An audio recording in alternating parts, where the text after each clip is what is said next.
যে আজকে আমরা দশম শ্রেণীর 4 নম্বর চ্যাপ্টারের পার্ট 2 নিয়ে আলোচনায় আসলাম। অধ্যায়ের নাম তাপের ঘটনাসমূহ।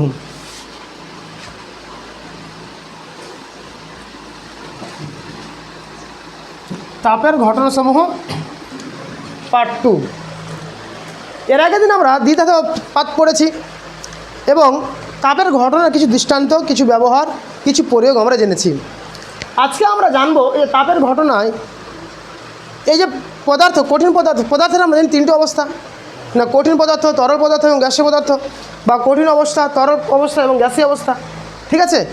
তো এই যে কঠিন পদার্থ, তো আজকে আমাদের আলোচ্য বিষয় হচ্ছে কঠিন পদার্থের প্রসারণ। ঠিক আছে? তাহলে আজকে আলোচ্য বিষয় কি? কঠিন পদার্থের প্রসারণ। কঠিন পদার্থের প্রসারণ। তো এই যে কঠিন পদার্থের প্রসারণ, এই কঠিন পদার্থের প্রসারণ কিন্তু বাবুরে আমরা 3 ধরনের পেয়ে থাকি। একটা কি না কঠিন পদার্থের দৈর্ঘ্য প্রসারণ, একটা কি না কঠিন পদার্থের ক্ষেত্রফল প্রসারণ এবং কঠিন পদার্থের আয়তন প্রসারণ। কারণ আমরা জানি কঠিন পদার্থের দৈর্ঘ্য আছে, প্রস্থ আছে, উচ্চতা আছে, 3টি মাত্রা আছে। ঠিক আছে? তাহলে কিছু কিছু কঠিন পদার্থ শুধুমাত্র দৈর্ঘ্য থাকে, কিছু কিছু কঠিন পদার্থ ক্ষেত্রফল প্রসারণ ঘটে থাকে, কিছু কিছু কঠিন পদার্থের আয়তন প্রসারণ হতে থাকে। তো আজকে আমরা পড়তে যাবো এই কঠিন পদার্থের প্রসারণ সম্বন্ধে। সর্বপ্রথমে জানবো যে দৈর্ঘ্য প্রসারণ কাকে বলে।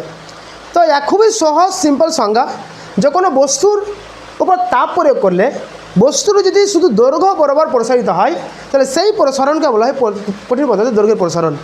আবার বলছি, কোনো কঠিন বস্তুর উপর তাপ প্রয়োগের ফলে বস্তুটির শুধু কেবলমাত্র দৈর্ঘ্য বরাবর যদি প্রসারিত হয়ে থাকে তাহলে সেই প্রসারণকে বলা হয় দৈর্ঘ্য প্রসারণ। ঠিক আছে? এবং কোনো বস্তুর ক্ষেত্রফল প্রসারণ কাকে বলবো না কোনো কঠিন পদার্থের ওপর তাপ প্রয়োগের ফলে পদার্থটির দৈর্ঘ্য প্রস্থ অর্থাৎ ক্ষেত্রফলে যদি প্রসারণ ঘটে তাহলে সেই প্রসারণটাকে বলা হয় ক্ষেত্রফল প্রসারণ। ঠিক আছে? একই রকমভাবে কিছু কিছু পদার্থ যদি আমি আমার এই ডাস্টারটাকে নিয়ে থাকি তাহলে দেখো এর দৈর্ঘ্য আছে, প্রস্থ আছে এবং উচ্চতাও আছে। তাহলে কিছু কিছু পদার্থের কী হয়, কঠিন তাপ প্রয়োগের ফলে তার দৈর্ঘ্য প্রসারিত হয়, প্রস্থেরও প্রসারিত হয়, আয়তনও প্রসারিত, উচ্চতার প্রসারিত হয়। তখন দৈর্ঘ্য, প্রস্থ, উচ্চতা যদি সবটিরই প্রসারণ হয় তাহলে সেই রকম প্রসারণকে বলি আমরা আয়তন প্রসারণ। ঠিক আছে? তো আজকে আমরা তাহলে জানতে যাব এই যে কঠিন পদার্থের দৈর্ঘ্য প্রসারণ, ক্ষেত্রফল প্রসারণ এবং আয়তন প্রসারণ। ঠিক আছে? এবার একটা জিনিস বাবুরে জানার বিষয় কি, এই যে আমরা সর্বপ্রথমে তাহলে আজকে জানবো যে কঠিন পদার্থের দৈর্ঘ্য প্রসারণ। তাহলে আজকের আলোচ্য বিষয় কঠিন পদার্থের দৈর্ঘ্যের প্রসারণ বা দৈর্ঘ্য প্রসারণ। ঠিক আছে? কালকের ক্লাসে একটা জিনিস আমরা লক্ষ্য করেছিলাম যে আমরা যখন দ্বিধাত পাত পড়ছিলাম কি লক্ষ্য করেছিলাম যে একটা আমরা পিতলের দণ্ড নিয়েছিলাম এবং একটা লোহার দণ্ড নিয়েছিলাম। সেখানে দেখেছিলাম যে একটা ধরো দ্বিধাত পাত যখন তৈরি করেছিলাম, একটা লোহা ছিল, একটা পিতল ছিল, দুটার দৈর্ঘ্যও এক ছিল, প্রস্থও এক ছিল এবং তাদের উচ্চতা বেদও এক ছিল এবং তাদেরকে আমরা একই সাথে তাপ দিচ্ছিলাম। দেওয়া সত্ত্বেও তোমরা ভেবে দেখো যে এখানে পিতল যে ছিল ওর প্রসারণটা আমরা বেশি পেয়েছিলাম এবং লোহা যে ছিল এর প্রসারণটা কিন্তু আমরা কম পেয়েছিলাম। গল্প হচ্ছে যে একই সমান দৈর্ঘ্য থাকা সত্ত্বেও, একই সমান প্রস্থ থাকা সত্ত্বেও, একই সমান বেদ থাকা সত্ত্বেও একই তাপ দিচ্ছি, একই সময় ধরে তাপ দিয়েছি, এরকম তো না যে পিতলে বেশি তাপ দিয়েছিলাম এবং লোহাতে কম তাপ দিয়েছিলাম। সেম তাপ দিয়েছি, তো সেম তাপ দেওয়া সত্ত্বেও আমরা দেখতে পাই পিতলটা বেশি বাড়ছে, দৈর্ঘ্য প্রসারণ বেশি ঘটছে, লোহার কম ঘটছে। তাহলে এমন কি জিনিস আছে যা তার দৈর্ঘ্য, প্রস্থ, উচ্চতা, উষ্ণতা, ঠিক আছে, সময়, এগুলো ব্যতীত আরও কিছু নিশ্চয়ই একটা জিনিস আছে যে জিনিসটার জন্য কি হবে না ওই পদার্থটার দৈর্ঘ্যের প্রসারণ ভিন্ন হচ্ছে। ঠিক আছে? তো ওর রাশিমালাটা আজকে আমরা জানতে পারবো। ওই জিনিসটার নাম হলো যা দৈর্ঘ্য প্রসারণ গুণাঙ্ক। ঠিক আছে? তাহলে আজকে আমরা এই যে কোনো পদার্থের দৈর্ঘ্য প্রসারণ গুণাঙ্ক কত এবং তার রাশিমালা কী ওই জিনিসটা আমরা জানতে যাচ্ছি। ঠিক আছে? এবং তার সংজ্ঞা জানতে যাচ্ছি। সর্বপ্রথমে একটা জিনিস মনে রাখবে, আমি তোমাদের এর আগেও বলেছি, আজকে আবার বলছি যে কোনো বস্তুর সংজ্ঞা জানার আগে ওর গাণিতিক রূপ জানা দরকার। যখনই আমরা গাণিতিক রূপটাকে বা সম্পর্ক জানতে পারবো তখন বস্তুটার সঙ্গও জানতে পারবো। ঠিক আছে, তো আজকে আমরা এই কঠিন পদার্থের দৈর্ঘ্য প্রসারণ গুণাঙ্ক ওর আমরা গাণিতিক রূপরেখা প্রথমে আলোচনা করব এবং সেখান থেকে তার সংজ্ঞা, একক, মাত্রা, এ টু জেড যা যা আছে আমরা আজকে সুন্দরভাবে আশা করি জেনে নেব। ঠিক আছে, তো যাই হোক, তো শুরু করতে যাচ্ছি দৈর্ঘ্য প্রসারণ গুণাঙ্কের রাশিমালা।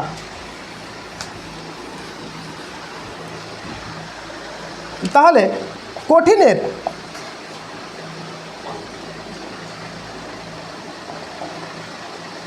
দৈর্ঘ্য প্রসারণ গুণাঙ্কের রাশিমালা প্রতিষ্ঠা করতে যাচ্ছি। ঠিক আছে, আমি তোমাদের গল্পটা আর একবার বলতে চাই যে আমরা জানি এর আগে দিন দেখেছিলাম বা আজকেও যে দেখালাম যে লোহা এবং পিতল একই সমান দৈর্ঘ্য নেওয়া সত্ত্বেও দেখেছিলাম পিতলের দৈর্ঘ্য প্রসারণ বেশি হয়েছিল এবং লোহার দৈর্ঘ্য প্রসারণ কম হয়েছিল। তাহলে নিশ্চয় ওদের দৈর্ঘ্য ব্যতীত আরও কিছু জিনিস আছে যার জন্য কি হচ্ছে তাদের প্রসারণটা কম বা বেশি হচ্ছে। ওই জিনিস যেটা হচ্ছে তার নামই হচ্ছে দৈর্ঘ্য প্রসারণ গুণাঙ্ক। আজকে আমরা সেই দৈর্ঘ্য প্রসারণ গুণাঙ্কের রাশিমালাটাকে নির্ণয় করতে যাচ্ছি। ঠিক আছে, গল্প কি, ধরো আমরা ধরে নিলাম যে এখানে কোনো একটা ধাতব বা দণ্ড আছে। ঠিক আছে, যার দৈর্ঘ্যকে ধরলাম না L1। ঠিক আছে, এবং L1টা যখন আছে তখন ধরে নিলাম যে এই যে L1টা এখন বর্তমানে যে তার উষ্ণতা সেটাকে ধরে নিলাম θ1। ঠিক আছে, কোনো বইয়ে তোমাদের T1ও আছে, T ফর টেম্পারেচার যেহেতু। ঠিক আছে, θ1ও লেখা যায়, T1ও লেখা যায়। ঠিক আছে, যেরকম আজকে যে ধরো আমি একটা পেনটাকে রাখলাম, তো পেনে ধরো দৈর্ঘ্য হচ্ছে L1, তো এখন তো একটা নির্দিষ্ট উষ্ণতা আছে, 30 ডিগ্রি হতে পারে, 40 ডিগ্রি হতে পারে, 32 ডিগ্রি হতে পারে। ঠিক আছে, তো ওটা হলো θ1। এবার আমি যদি এটাকে তাপ দিই, তো তাপ দিতে গেলে কী হবে, তাহলে তাপ দিতে গেলে এর উষ্ণতা বেড়ে ধরো হলো θ2, তাহলে উষ্ণতা বাড়লো কতটুকু, θ2 মাইনাস θ1। বুঝতে পারলাম কথাটাকে? বুঝতে পেরেছো সবাই? তাহলে বুঝতে পারলাম যে প্রথমে ধরো উষ্ণতা ছিল θ1, দৈর্ঘ্য ছিল L1। যেই আমি তাপ দিলাম, তাপ দিতে গেলে কী হবে, উষ্ণতা বাড়বে, উষ্ণতা বেড়ে হলো কত, θ2, উষ্ণতা বেড়ে কত হবে, θ2। তো যেই θ2 হবে, আমরা একটু আগে পড়লাম তাপ বাড়লে দৈর্ঘ্যের প্রসারণ হয়। তার মানে এই দৈর্ঘ্যটা কী হবে, একটু বাড়বে। তো দৈর্ঘ্যটা বাড়ার পরে ধরলাম টোটাল দৈর্ঘ্য হলো L2। তাহলে দৈর্ঘ্যের প্রসারণ কতটুকু, L2 মাইনাস L1, তাই তো? তাহলে দৈর্ঘ্য প্রসারণ কতটুকু হবে, ধরো আগে ছিল 12 এখন হলো 14, বা আগে ছিল 10 এখন হলো 12, তাহলে বাড়লো কতটুকু, 2, 12 মাইনাস 10। ঠিক আছে, তো যখন θ1 উষ্ণতা ছিল তখন দৈর্ঘ্য ছিল L1, উষ্ণতা যখন বাড়িয়ে আমরা θ2 করলাম তখন দৈর্ঘ্য বেড়ে কত হলো, L2। তাহলে দৈর্ঘ্যের প্রসারণ কত না, L2 মাইনাস L1। তাহলে আমরা লিখতে পারবো দৈর্ঘ্যের প্রসারণ না L2 মাইনাস L1। এবার আমাকে বলো, যদি আমি এই পেনটা যদি আমরা তাপ দিই, তো এর যে পরিমাণ দৈর্ঘ্য বাড়বে, যদি আমরা এর থেকে বড় একটা লাঠি নিলাম, একে যদি তাপ দিই, তো এর দৈর্ঘ্য বেশি বাড়বে না কম বাড়বে, বেশি বাড়বে, তাই তো? তার মানে দৈর্ঘ্য যদি বেশি হয় তা তার দৈর্ঘ্যের প্রসারণও বেশি হবে, দৈর্ঘ্য যদি কম হয় তার দৈর্ঘ্যের প্রসারণও কম হবে। তার মানে আমরা একটা জিনিস বলতেই পারি, এই L1 আর L2 সমানুপাতিক কার না, প্রাথমিক দৈর্ঘ্য L1-এর। L1 যদি বেশি হয় তাহলে দৈর্ঘ্যের প্রসারণ বেশি হবে, L1 যদি কম হয় তাহলে দৈর্ঘ্যের প্রসারণ কম হবে। বুঝতে পেরেছো সবাই? কোনো সমস্যা? আচ্ছা, তাহলে বুঝতে কী পারছি না, যদি প্রাথমিক দৈর্ঘ্য L1 যদি বেশি হয় তাহলে দৈর্ঘ্যের প্রসারণ বেশি। তোমরা এটা নোট করে নেবে কিন্তু, ঠিক আছে? গাণিতিক রূপ করতে যাচ্ছি। এবং প্রাথমিক দৈর্ঘ্য L1 যদি কম হয় তাহলে দৈর্ঘ্য প্রসারণও কম হবে। আচ্ছা, এটাকে আমি সমীকরণ নম্বর সুন্দর করে দিয়ে দিলাম 1 নম্বর সমীকরণ। ক্লিয়ার? আচ্ছা, এবার তোমরা বলো, যদি আমি এখানে উষ্ণতা বেশি বাড়াই তাহলে এর দৈর্ঘ্য প্রসারণ বেশি হবে না?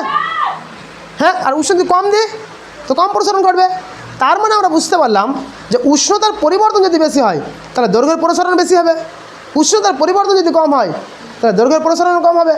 তার মানে আমরা লিখতেই পারবো না L2 মাইনাস L1 সমানুপাতিক θ2 মাইনাস θ1। এটাকে দিলাম সমীকরণ নম্বর 2। কারণ বুঝতে অসুবিধা পাবো, কোনো সমস্যা? তাহলে বুঝতে পারলাম দৈর্ঘ্যের প্রসারণ প্রাথমিক দৈর্ঘ্যের সমানুপাতিক এবং দৈর্ঘ্যের প্রসারণ উষ্ণতা পার্থক্যের সমানুপাতিক। তুমি দেখতে পাচ্ছ? তাহলে আমরা 1 এবং 2 এই সমীকরণ থেকে কী পাচ্ছি, তাহলে 1 ও 2 নং সমীকরণ থেকে পাই, কী পাবো না L2 মাইনাস L1 সমানুপাতিক, তাহলে L1 তোমরা ভেদে পড়েছো, যদি এর সমানুপাতিক এটা হয় আর এর সমানুপাতিক এটা হয় তাহলে যৌগিক ভেদ কী বলে L1 L2 সমানুপাতিক L1, তাহলে θ2 মাইনাস θ1, তাই তো তাহলে আমরা লিখতে পারি L2 মাইনাস L1 সমানুপাতিক L1 ইন্টু θ2 মাইনাস θ1। এবার সমানুপাতিক তুলতে গেলে বাবুরে একটা ধ্রুবক আছে, কনস্ট্যান্ট আছে, যেটাকে বলা হয় সমানুপাতিক ধ্রুবক বা ভেদ ধ্রুবক, ঠিক আছে। তাহলে L2 মাইনাস L1 সমানুপাতিক সমান করো, একটা ধ্রুবক আসবে। এইখানে যে ধ্রুবকটা নিব ওই ধ্রুবকের নাম হচ্ছে আলফা। দেখো এটা সমানুপাতিক, এটা আলফা, একটু চিহ্ন আলাদা আছে, ঠিক আছে। তাহলে এর চিহ্নটার নাম কি আলফা ইন্টু L1 θ2 মাইনাস θ1। এই যে আলফা, এই আলফাটাই হচ্ছে দৈর্ঘ্য প্রসারণ গুণাঙ্ক। এই আলফাটাকে দৈর্ঘ্য প্রসারণ গুণাঙ্ক। এবার দেখো আমি তোমাদের আবার পুরাতন পড়ায় চলে যাই। এই ছিল আমাদের পিতল, এই ছিল আমাদের লোহা, ঠিক আছে। দুটির দৈর্ঘ্য সেম ছিল, আকারও সেম ছিল, একই সমান তাপ দিচ্ছিলাম, একই সময় ধরে তাপ দিচ্ছিলাম, কিন্তু কি দেখতে পাচ্ছিলাম যে পিতলের প্রসারণ বেশি হচ্ছিল এবং লোহার প্রসারণটা কম হচ্ছিল। কেন? দেখো দৈর্ঘ্য সমান, তার মানে এই দৈর্ঘ্যের প্রসারণ দৈর্ঘ্যের সাথে সমানুপাতিক, দৈর্ঘ্য বাড়লে প্রসারণ বাড়বে, উষ্ণতা বাড়লে প্রসারণ বাড়বে। এটি বাদেও দেখো যার আলফা বেশি, যার আলফা বেশি ওর দেখ প্রসারণ বেশি হবে। যদি এটা 2 হয় তো 2 গুণ হলো, 5 হয় তো 5 গুণ হলো, 10 হয় তো 10 গুণ হলো। তার মানে যার আলফা বেশি ওর প্রসারণও বেশি, যার আলফা কম তার প্রসারণও কম। তার মানে দৈর্ঘ্য প্রস্থ উচ্চতা ব্যতীত যার দৈর্ঘ্য প্রসারণ গুণাঙ্ক এই আলফার মানটা বেশি হবে তার দৈর্ঘ্য প্রসারণ বেশি হবে, যার দৈর্ঘ্য প্রসারণ গুণাঙ্কের মানটা কম হবে তার দৈর্ঘ্য প্রসারণ কম হবে। বুঝতে পেরেছ? তার মানে বুঝতে পারলাম তাহলে এই যে পিতল এর দৈর্ঘ্য প্রসারণ গুণাঙ্কের মানটা তাহলে বেশি ছিল, তার জন্য প্রসারণ বেশি, এবং এর দৈর্ঘ্য প্রসারণ গুণাঙ্কের মান কম, তার জন্য এর প্রসারণটা কম। বুঝতে পেরেছ? আচ্ছা, এবার যদি বলা হয় স্যার দৈর্ঘ্য প্রসারণ গুণাঙ্ক, তাহলে দৈর্ঘ্য প্রসারণ গুণাঙ্কটা কাকে বলবো এবং এটা আবার কী বিষয়ের উপর নির্ভরশীল, তাই তো? তাহলে এখান থেকে আমরা একটু আর এই জিনিসটাকে ডিসকাস করতে চাই। কি ডিসকাস করব না, বা যদি আমি পুরো টার্মটাকে বাম দিকে নিয়ে আসি তাহলে আলফা L1 θ2 মাইনাস θ1, ঠিক আছে, θ2 মাইনাস θ1 ইজিক্যাল টু আমরা L2 মাইনাস L1 লিখতে পারি না? বা তাহলে alpha equal to L2 minus L1 divided by L1 into θ2 minus θ1 লেখা যায় না? এটাকে আমরা একটা সমীকরণ নম্বর দিয়ে দিলাম, সমীকরণ নম্বর 3। তাহলে দৈর্ঘ্য প্রসারণ গুণাঙ্ক ইজিক্যাল টু কী লিখতে পারলাম না L2 minus L1 by L1 into θ2 minus θ1। Clear? কোনো সমস্যা? তাহলে দৈর্ঘ্য প্রসারণ গুণাঙ্কে দেখো এখান থেকে এই যে আমরা রিলেশন পেয়ে গেছি। আমি শুরুতেই বলেছিলাম কোনো কিছু যখন রিলেশন পেয়ে যাব তাহলে তার 14 গোষ্ঠী আমরা কী করতে পারবো, উদ্ধার করতে পারবো। এখান থেকে আমরা তার সংজ্ঞা বের করতে পারবো। কীভাবে? চলো, এই উষ্ণতার পার্থক্যকে 1 ধরে নাও, এই প্রাথমিক দৈর্ঘ্যকেও আমরা 1 ধরে নিব, ঠিক আছে। তারপর নিচের টার্মটা কী হলো, 1 হয়ে গেলো। তো নিচের 1 মানে কি মনে মনে বাদ, তাহলে L2 মাইনাস L1টা হচ্ছে আলফা। বুঝতে পারলো না বলো? বুঝতে পেরেছো সবাই? বুঝতে পেরেছো? ছবি ঠিকঠাক আসছে? ঠিক আছে, বাড়ি গিয়ে সবাই সাবস্ক্রাইব করবি আর ফলো করবি, লাইক কমেন্ট অবশ্যই, ঠিক আছে। গল্প হচ্ছে তার মানে বুঝতে পেরেছ L1 বাই L2 এই জিনিসগুলো যেগুলো আছে, তাহলে নিচেটা 1 ধরে নিই, তাহলে কী হবে দৈর্ঘ্যের প্রসারণটা হবে আলফা। ঢুকছে মাথাতে? সংজ্ঞা কী হয় বলবো, চলো। একক দৈর্ঘ্য বিশিষ্ট কোনো ধাতব পদার্থ বা কঠিন পদার্থ, একক দৈর্ঘ্য বিশিষ্ট কোনো কঠিন পদার্থের একক উষ্ণতা বৃদ্ধির জন্য বা 1 ডিগ্রি উষ্ণতা বৃদ্ধির জন্য, সংজ্ঞা শোনো, একক দৈর্ঘ্য বিশিষ্ট কোনো কঠিন পদার্থের 1 ডিগ্রি উষ্ণতা বৃদ্ধির জন্য যে পরিমাণ দৈর্ঘ্যের প্রসারণ হয় তাকে বলা হয় তার দৈর্ঘ্য প্রসারণ গুণাঙ্ক। আবার বলছি, একক দৈর্ঘ্য বিশিষ্ট কোনো কঠিন পদার্থের 1 ডিগ্রি উষ্ণতা বৃদ্ধির জন্য যে পরিমাণ দৈর্ঘ্যের প্রসারণ হয় তাকে বলা হয় দৈর্ঘ্য প্রসারণ গুণাঙ্ক। ক্লিয়ার? কোনো সমস্যা? তার দৈর্ঘ্য প্রসারণ গুণাঙ্ক আমরা জানতে পারলাম, কোনো সমস্যা এটুকু জানতে? আচ্ছা, এবার আমরা সংজ্ঞা জেনে গেলাম, এর আমরা একক এবং মাত্রা জানবো এবং এটা কী কী বিষয় উপর নির্ভরশীল তাও আমরা কিন্তু জানতে যাব। এটি মিটাই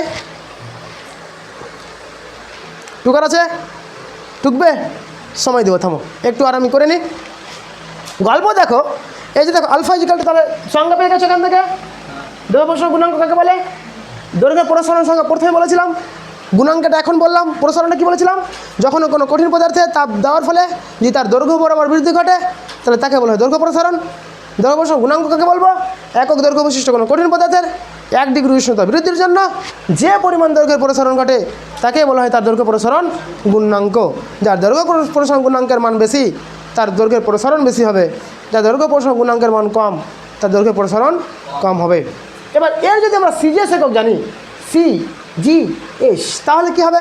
দেখো দৈর্ঘ্যের পরিবর্তন মানে কি? দৈর্ঘ্যের একক। দেখো দৈর্ঘ্যের পরিবর্তন না, এটা L2 - L মানে কি? দৈর্ঘ্যের পরিবর্তন। তো দৈর্ঘ্যের পরিবর্তন মানে কি? দৈর্ঘ্যের একক। তো সিজিএস দৈর্ঘ্যের একক হয় সেমি ডিভাইডেড বাই L1 মানে কি? দৈর্ঘ্য, মানে এটা হলো সেমি, এটা কি হলো? আর এটা হলো উষ্ণতার পার্থক্য। উষ্ণতার পার্থক্য মানে কি? Degree Celsius. এই সেমি আর সেমি নাচতে নাচতে চলে গেল বাড়ি, তাহলে কি হলো না 1/ডিগ্রি সেলসিয়াস, এটাকে লেখা যায় ডিগ্রি সেলসিয়াস ইনভার্স। তার মানে সিজিএস পদ্ধতিতে দৈর্ঘ্য প্রসারণ গুণাঙ্কের একক কত হলো? ডিগ্রি সেলসিয়াস ইনভার্স 1 বা 1/ডিগ্রি সেলসিয়াস। সিমিলারলি যদি এসআই পদ্ধতিতে জানতে যাই তাহলে হবে দৈর্ঘ্যের পরিবর্তন মানে হবে মিটার, এবং প্রাথমিক দৈর্ঘ্য এটাও হবে মিটার বাই উষ্ণতার পার্থক্য, তার মানে কি এখানে হবে এবার কেলভিন। মিটার আর মিটার চল গয়া, মর গয়া, কাট গয়া, 1/k, তাহলে কত হবে? 1/k, আর 1/k মানে হলো K ইনভার্স 1। তাহলে এসআই পদ্ধতিতে দৈর্ঘ্য প্রসারণ গুণাঙ্কের একক হলো কেলভিন ইনভার্স 1, সিজিএস পদ্ধতিতে হলো সেলসিয়াস ইনভার্স 1। ঠিক আছে। আর যদি এফপিএস পদ্ধতি বলে তাহলে ফারেনহাইট ইনভার্স 1। কী বললাম? Fahrenheit inverse 1। আচ্ছা যদি এর মাত্রা বলে ডাইমেনশন বলছিল, মাত্রা কত দেখতে পাচ্ছ তোমরা? এর মাত্রা কত? তাহলে এর মাত্রা কত? তাহলে এর মাত্রা দেখো, মাত্রা আমরা লিখতে পারবো। তাহলে মাত্রা কি? দেখো দৈর্ঘ্যের পরিবর্তন মাত্রা মানে কি? দৈর্ঘ্যের মাত্রা বাই দৈর্ঘ্যের মাত্রা। তার মানে দৈর্ঘ্য পরিবর্তনের মাত্রা মানে কি? L/L ইন্টু উষ্ণতার পরিবর্তন। উষ্ণতার মাত্রা কোনো কোনো বইয়ে থিটা লেখে, কোনো কোনো বইয়ে কে লেখে। আমি জানি না তোদের বইয়ে কী লেখা আছে, তা আমি থিটা দিয়েই সাধারণত লিখলাম। ঠিক আছে। এই আর এ আর কী করবে? চেটে চলে যাবে, তাহলে কী হবে? থিটা। থিটা যেই উপরে উঠবে কী হবে? Theta inverse 1। তাহলে মাত্রা কত হলো? Theta inverse 1। ঠিক আছে। একটা জিনিস তোমরা লক্ষ্য করেছো, দেখো ছিল দৈর্ঘ্য প্রসারণ, কী ছিল? গুণাঙ্কের নাম। কিন্তু দৈর্ঘ্যের এককে দেখো দৈর্ঘ্যের কোনো চিহ্ন নাই। দেখ উষ্ণতার শুধু আছে কেবলমাত্র। কার আছে? উষ্ণতার। তার মানে কি দৈর্ঘ্য প্রসারণ গুণাঙ্ক তাহলে মোটেই দৈর্ঘ্যের উপর নির্ভরশীল নয়।